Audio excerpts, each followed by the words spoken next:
Agora, meio-dia e 31 de sexta-feira. Sexta-feira é dia em que a gente encerra a semana com um comentário especial de Paulo Martins. Olá, boa tarde, Paulo. Boa tarde, boa tarde. Olha, a mentira é uma depravação. E depravação significa, entre outras coisas, falta de rigidez moral, de decoro. Eu digo isso em razão de estar se avizinhando uma data histórica que dissociados da verdade insistem há anos de chamar de golpe. O golpe de 31 de março, praticado por militares. Nessa afirmação, envolvendo a posição de militares, juntam outra depravação em torno do que se conhece por revolução. E explico.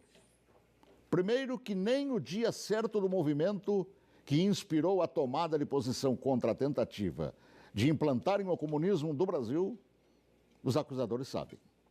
E me cabe corrigir esta falsidade, informando que não foi no dia 31 de março.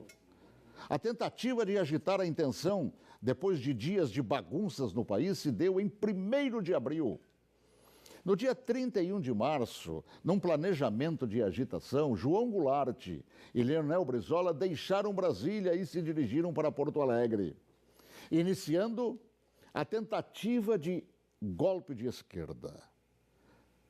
No dia seguinte, 1º de abril, agitação que deram o nome de Campanha da Legalidade, segundo o movimento de resistência que os incipientes de hoje não sabem, ou se sabem, mentem.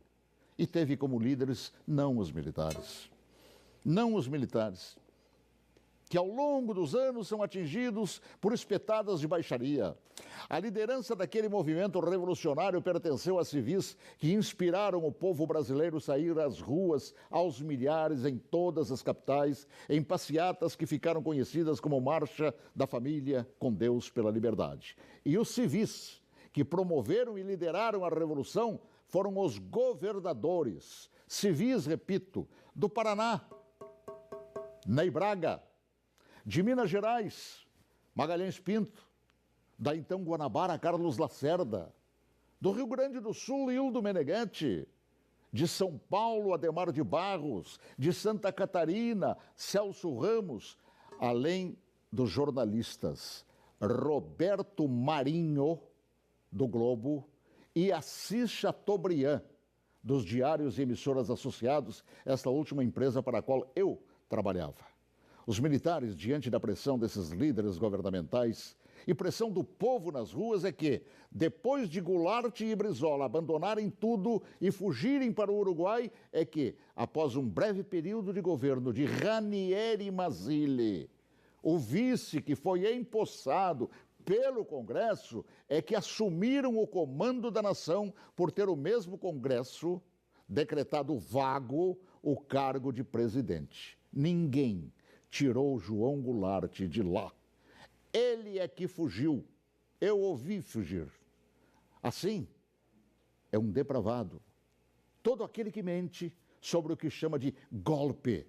E que foram os militares que assim determinaram, pois golpe é o que queriam os sociopatas implantar. E rótulo de depravados, tanto aqueles como os que hoje repetem a mentira por uma razão, uma simples razão.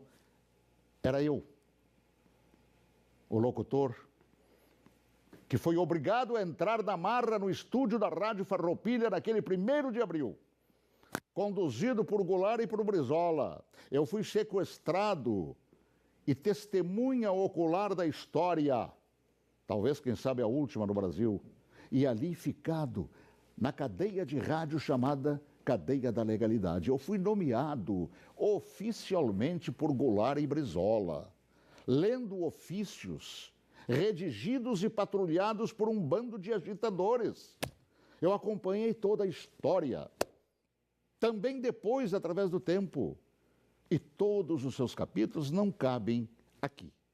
Mas digo mais, todos os jornais brasileiros apoiaram os governadores civis, líderes daquele movimento, assim como apoiaram os militares depois que assumiram para botar ordem no país. Todos os grandes jornais brasileiros, com exceção do chamado última hora.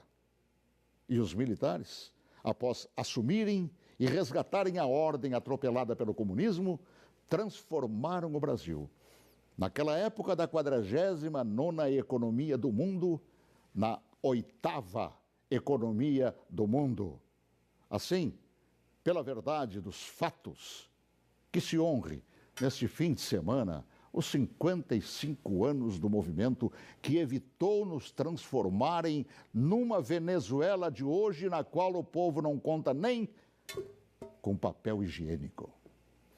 Boa tarde, se Deus quiser, até logo mais, às 18h40, com Espaço de Ponto de Vista. Olha que eu conheço inúmeras histórias suas, Paulo Martins, mas essa eu confesso que eu desconhecia. Também. E essa é verdade, porque eu fui testemunho ocular de tudo. A gente que estuda jornalismo tantos anos ouve falar de diários associados. Jamais imaginei, Paulo, que você estava lá testemunhando tudo isso. Estava lá, no batente, cobrindo, inclusive, isso que hoje mentem por todo o Brasil. Paulo, escreve um livro que eu quero ler.